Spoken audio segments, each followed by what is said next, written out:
Abel gave God his best, his first. So I think that is why. And leave in the comments below if you agree or disagree with that. But I think that that's why God looked with favor on Abel's offering and not with Cain's, because Abel gave his best. Cain became jealous and killed his brother. The consequence of this is he became a wanderer, but God did mark him so that he was not hurt or killed. Alrighty. In verses 19 through 22 in chapter 4, through a genealogy, Lamech married two women, one named Ada, the other named Zillah. Ada gave birth to Jabal. He was the father of those who lived in tents and raised livestock. His brother's name was Jubal. He was the father of all who play the harp and the flute. And the next few verses, and as I was reading those, I was like, wow, everyone had a purpose. Like everyone, no matter what it was, like you were born with a purpose. And I was just so touched by that.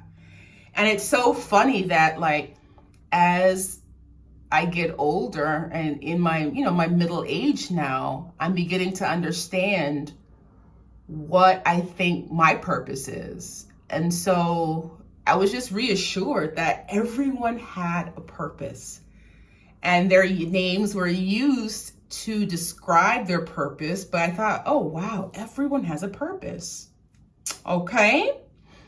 So in Genesis chapter 5, the lineage was given. And it's crazy because men lived so many hundreds and hundreds of years. And I'm a visual learner, as you guys will tell. And so I learn by writing things and drawing things out. Once I see it and I get it, it'll click for me. And so I actually wrote down the genealogy. I wrote down each person and how long they lived, because I was trying to figure out what year was built and the flood. We'll get into that in chapter 5 and 6. So Adam lived 930 years, Seth lived 912.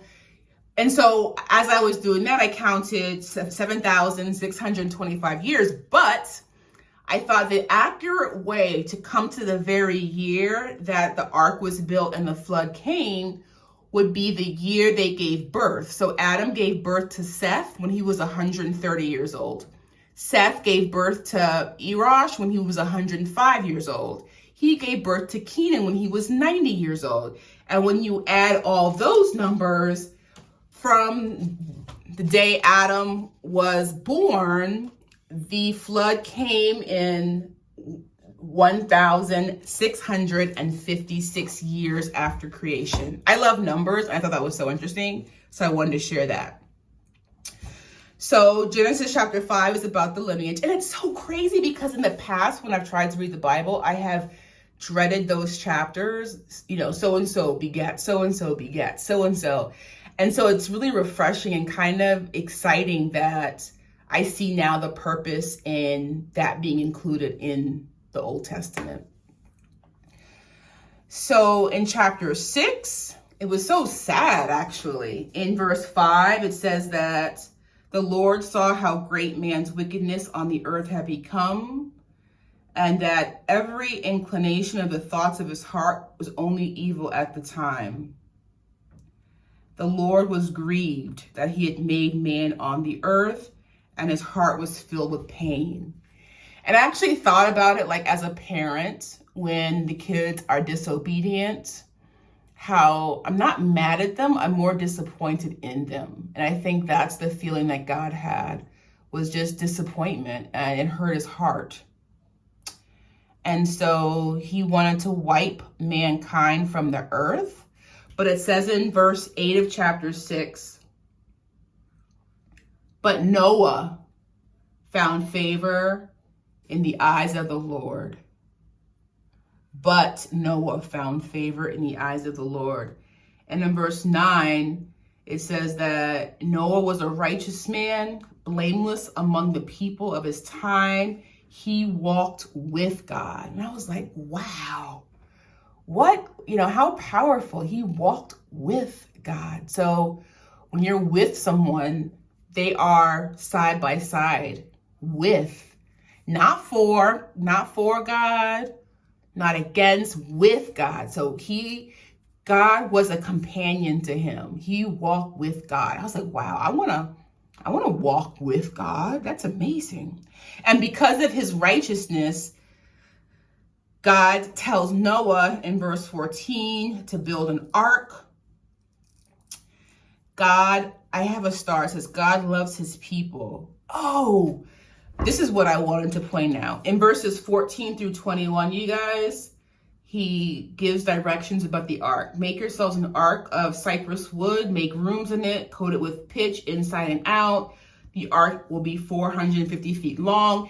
And as I was reading it, I was like, wow, God was specific with his direction. He gave the measurements for everything. And it just reminded me when God, asks us to do something, that he's there to help us. And so the title of this day one, reading through the Bible, that I felt summarized the reading today is that God cares about the details of our lives. How amazing is that? Not only did he spare Noah and his family because Noah was a righteous man, he gave Noah direction, and his direction, you guys, was specific. He didn't just say, Noah, build an ark, peace out, I'll see you in a few weeks. No. He told Noah exactly what he expected. He told Noah exactly what to do. He left no stone unturned. I mean, how faithful and how wonderful that God cared about the details, the very measurements of the planks of wood that Noah built in the ark. And so, amazing, guys. I thought that was amazing. Okay, guys. And then in verse 22, I have that I should read this to you guys. Did everything just as God commanded him. I mean, that's pretty amazing.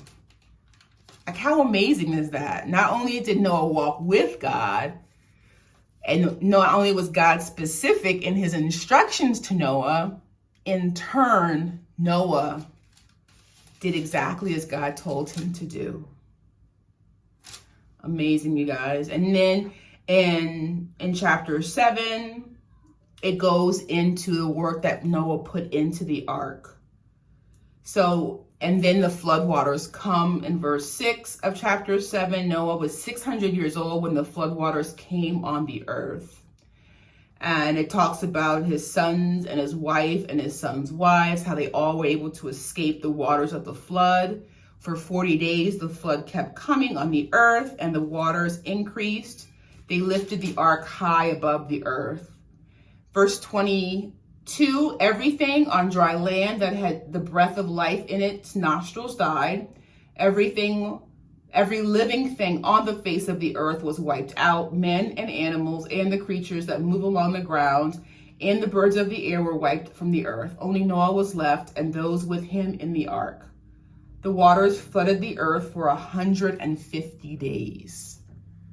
That's 5 months. Wow. Can you imagine? Can you imagine 5 months? Whew. And it's so, that was it, guys. That was the first 7 chapters in the book of Genesis. And so again, God cares about the details of our lives. How reassuring is that? God cares. He does. He gave Noah specific instructions.